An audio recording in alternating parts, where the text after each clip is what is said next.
Yap, sebelum ini dimulai aku pengen cerita dikit. Jadi Raditya Dika membuat suatu giveaway perayaan 4 juta subscriber. Yaps, inilah Bung Tepe Forsec yang dulu. Bung Tepe mencoba suatu tantangan oleh Raditya Dika, yaitu meremix video-videonya Raditya Dika.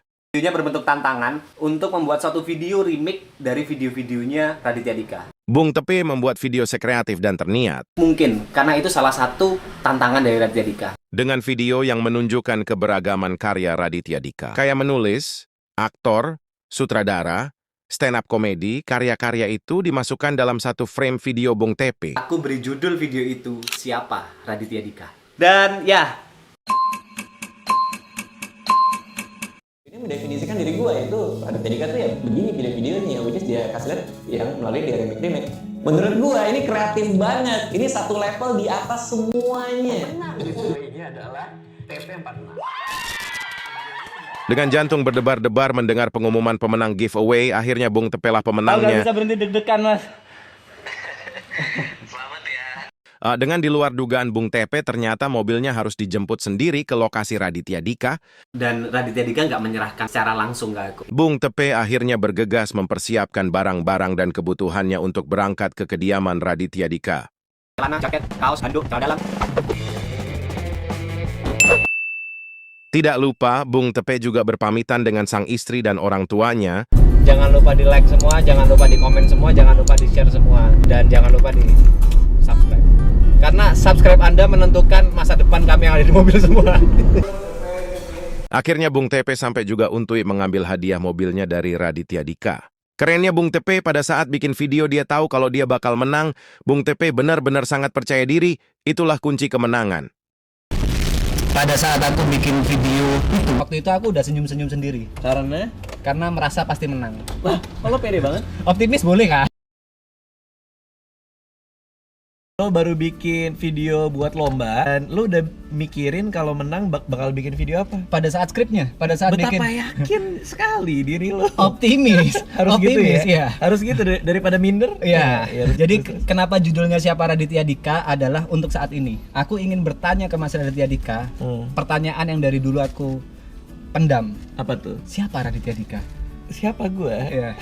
Siapa gue? Kenapa Mas Raditya Dika? Kalau misalnya aku sebut stand up komedian, oke. Iya. Pemain film, sutradara film, oke. Iya. Review makanan, oke. Review makanan. Ghost review, oke. Mereview hantu. Mereview hantu, oke. Iya, iya. Sempat jadi gamer juga, penulis yang jelas, penulis Iya. pada awalnya. Dan sebenarnya siapa Raditya Dika dan kenapa setiap Mas Radit buat sesuatu selalu sukses?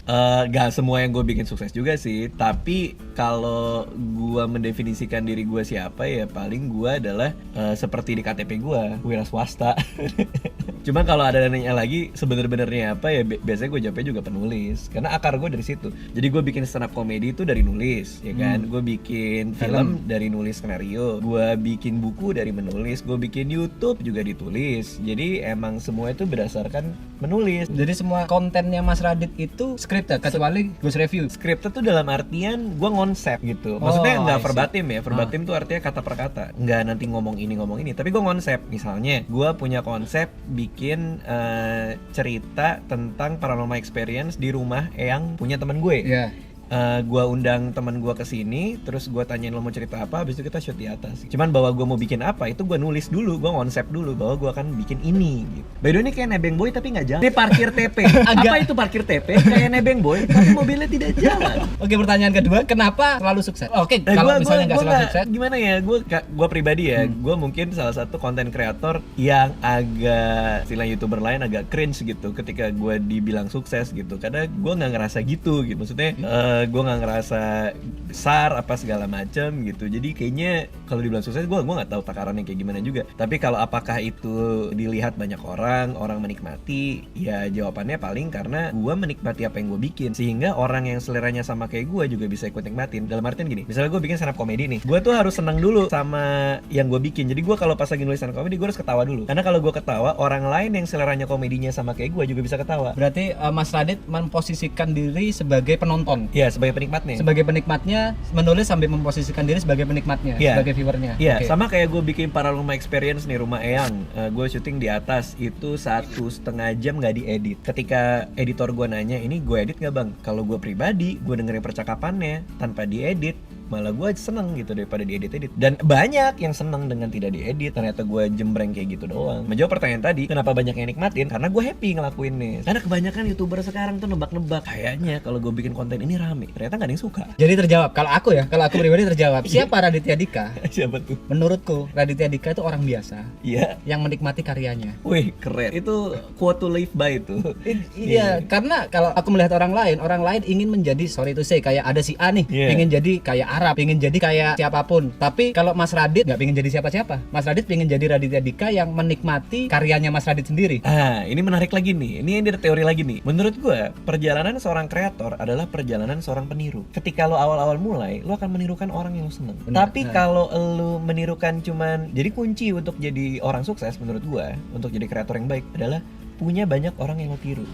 Sehingga lo akan mencampurkan gaya bicaranya TP, lo akan mencampurkan gaya reviewnya si siapa, lo akan mencampurkan menjadi satu karakter baru. identitas sendiri, yaitu Oke. milik lo gitu.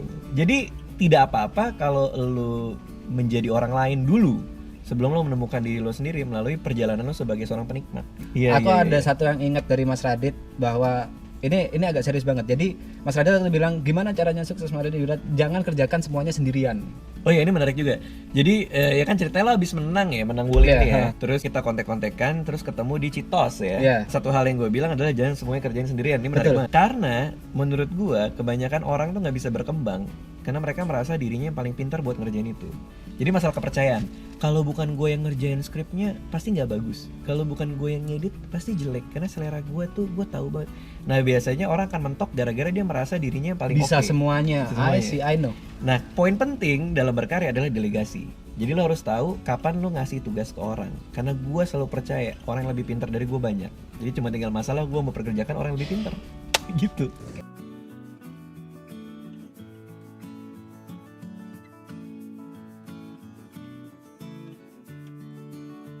Terima kasih sudah menonton, like dan subscribe.